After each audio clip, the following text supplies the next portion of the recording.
discussed and most misunderstood is the evolution with our counterpart in Syria, the so-called Syrian Democratic Forces. Now, interestingly, they came about that name because at one point in time, and I dealt with them directly, I was on the formative stage of the relationship with these guys. They formerly called themselves the YPG, who the Turks would say equated to the PKK. You're dealing with a terrorist enemy of mine. How can you do that, ally? So we literally played back to them, you got to change your brand. What do you want to call yourself besides the YPG?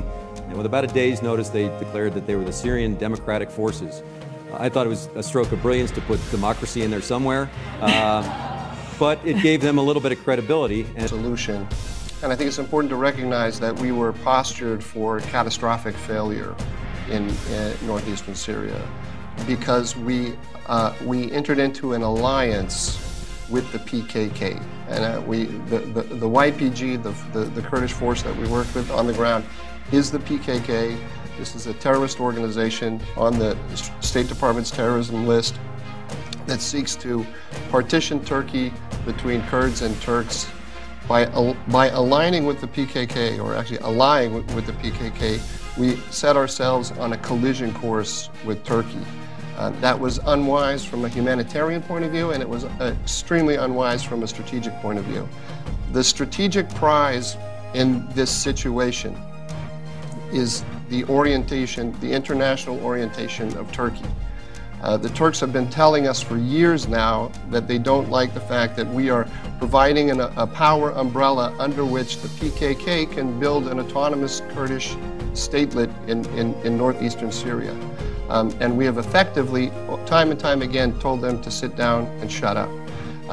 We rebranded the PKK as the SDF. We brought in Arabs and Yazidis and others, as Mary Beth is saying. But the power center of that organization always was the PKK. And we should recognize that we lied to ourselves. The Obama administration packaged this as something other than PKK. It successfully propagandized the American people in that regard, but it didn't successfully propagandize the Turks.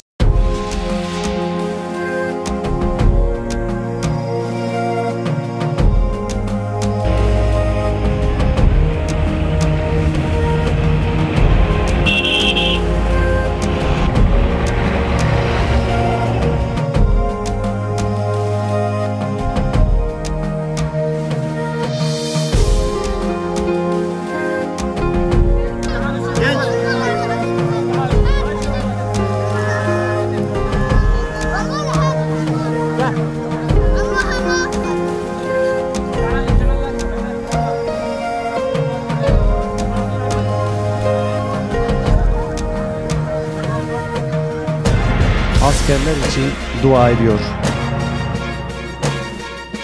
Türkiye'deki Rum, Ermeni, Musevi, Süryani ve Keldani cemaatlerinin temsilcileri Manastır'daydı.